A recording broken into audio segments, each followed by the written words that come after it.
नमस्कार साथियों, CG job education के ऑफिशियल यूट्यूब चैनल पर आप सभी साथियों का बहुत बहुत स्वागत है। साथियों, कौन से कैटेगरी में कितने कितने पद पर सेकंड जो सूची आई हुई है उसमें बुलाया जा रहा है, अर्थात काउंसलिंग के लिए कितने पद निर्धारित की गई है। दूसरी सूची जो कल जारी की गई है। शिक्षक वर्ग में कितने लोगों ने अभी तक ज्वाइनिंग लिया है और आखिर ओबीसी मुक्त में पद गया तो गया कहां, इसी पर मैं आज इस वीडियो में चर्चा करूंगा। एक एनालिसिस है जिस पर मैं बात करूंगा। जो साथी नए होंगे हमारे YouTube चैनल को सब्सक्राइब करेंगे ताकि पूरा इंफॉर्मेशन आपको मिल सके, शिक्षक भर्ती से जुड़ी हुई जानकारी आपको मिल सके। चलिए शुरू करते हैं। साथियों, जैसा कि आपको यहां पर शो हो रहा है स्क्रीन पर, आप देख पा रहे हैं, जैसा आप जान रहे हैं, अनारक्षित मुक्त में 21 लोगों का नाम अभी सेकंड काउंसलिंग में आया हुआ है। जो सेकंड काउंसलिंग देने जा रहे हैं उनमें केवल 21 लोगों का नाम आया हुआ है। अनारक्षित महिला में सिर्फ 5 लोगों को यहां पर काउंसलिंग में सम्मिलित होना है। ओबीसी महिला कैटेगरी में 12 लोग शामिल हो रहे हैं और ओबीसी मुक्त में पूरा 0 हो गया है। यहां पर ओबीसी मुक्त में एक भी पद नहीं है। एससी मुक्त में 4 पद हैं, एससी महिला में 9 पद हैं और अनुसूचित जनजाति जिसे एसटी कहते हैं, तो एसटी में 938 लोगों का नाम जो है अभी वाले में आया हुआ है। इसके अलावा एक सर्विसमैन जो टोटल है 233 है, जिसमें 231 लोगों का नाम अभी वाले में आया हुआ है।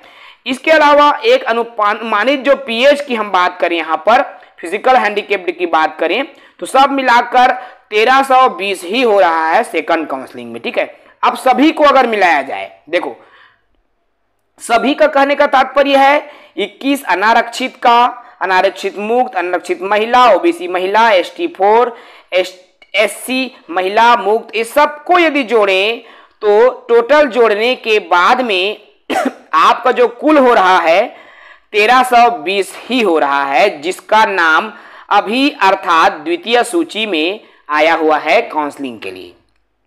अब कुल जो पद आया हुआ था विज्ञापन में 5772 पद, ठीक है, 5772 पद कुल आया हुआ था और इस 5772 पद का प्रथम चरण की काउंसलिंग में उनको काउंसलिंग के लिए सम्मिलित किया गया था। उसके बाद सभी को बुलावा पत्र भेजा गया और इस बुलावा पत्र में अर्थात 5772 में से जिनका सत्यापन हुआ साथियों वो है 5107 लोगों का सत्यापन हुआ।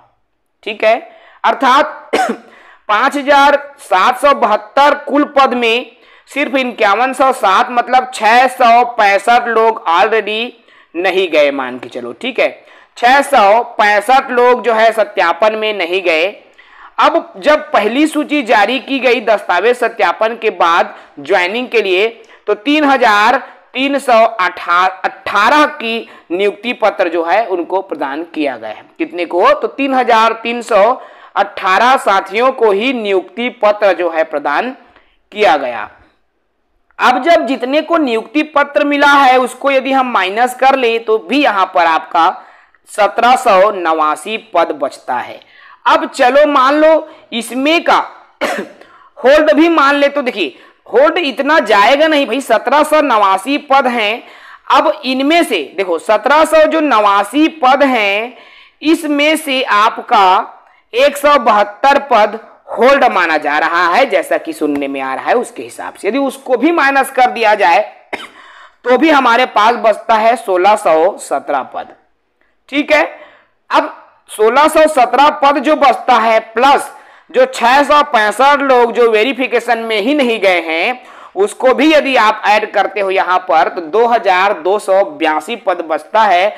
लेकिन जब 2282 पद जो रिक्त है, द्वितीय सूची इन्हीं 2282 पदों के लिए आना चाहिए, लेकिन जब द्वितीय काउंसलिंग की जो कल की डेट में नोटिफिकेशन जारी हुआ है तो उसमें केवल 1320 लोगों का ही नाम क्यों आ रहा है। द्वितीय काउंसलिंग में जहां 2282 लोगों का नाम आना चाहिए, केवल 1320 लोगों का ही नाम क्यों दूसरी सूची में आया है, यह सोचने वाला है।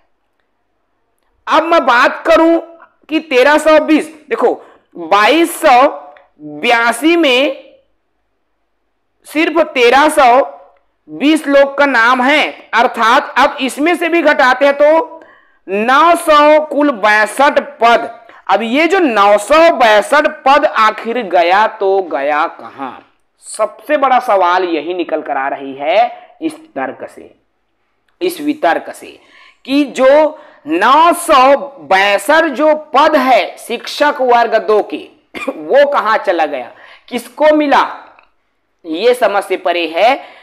विभाग कौन से डाटा या कौन से आंकड़े के आधार पर किस तरीके से वो द्वितीय सूची के लिए रैंक जारी किया है, ये समझ से अभी वर्तमान में परे है, जो कि समझ में नहीं आ रहा है।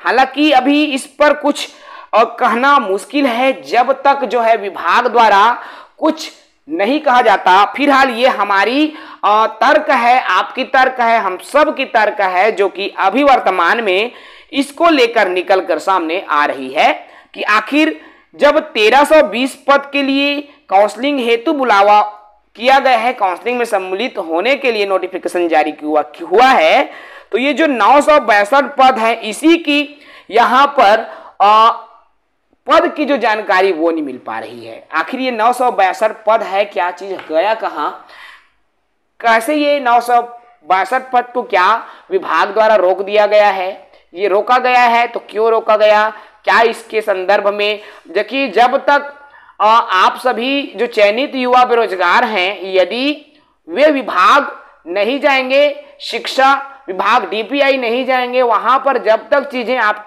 क्लियर नहीं होंगी साथियों, तब तक ये अंदाजा नहीं लगाया जा सकता कि कितने पद वहां पर है, कितना छोड़ा गया। तो हमारी व्यक्तिगत एक अनुमान है जो हम बता पा रहे हैं, लेकिन आपको वहां पर जब वहां से आपको पता करना होगा कि कितने पद रिक्त गए हैं, कितने क्या हैं, इसमें भी जो पात्र सूची जो भी है वो तमाम चीजें जब आप वहां जाओगे उच्च अधिकारियों से जब चर्चा परिचर्चा होंगी तब वहां से चीजें स्पष्ट होगी।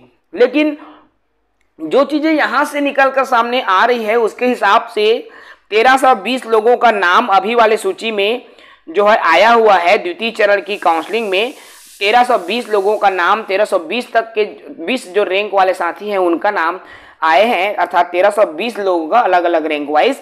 तो इसमें अब कुल 962 पद का जो है अता पता नहीं चल रहा है कि वो कहां से गया, वो किधर चला गया है वो पोस्ट, क्योंकि देखने को तो मिल नहीं रहा है। क्या वो कैटेगरी की वजह से रोका गया है, क्योंकि आरक्षण का मामला जो है फंसा हुआ है अभी वर्तमान में, तो क्या वास्तव में आरक्षण के मामले की वजह से ही उस पद को रोक दिया गया है या उसके पीछे कोई और ठोस कारण है, ये तो स्वयं विभाग ही बता सकता है। और हम और आप यदि इस पर चर्चा करेंगे साथियों तो सिर्फ एक तर्क, एक मत, एक अभिमत ही पेश कर सकते हैं।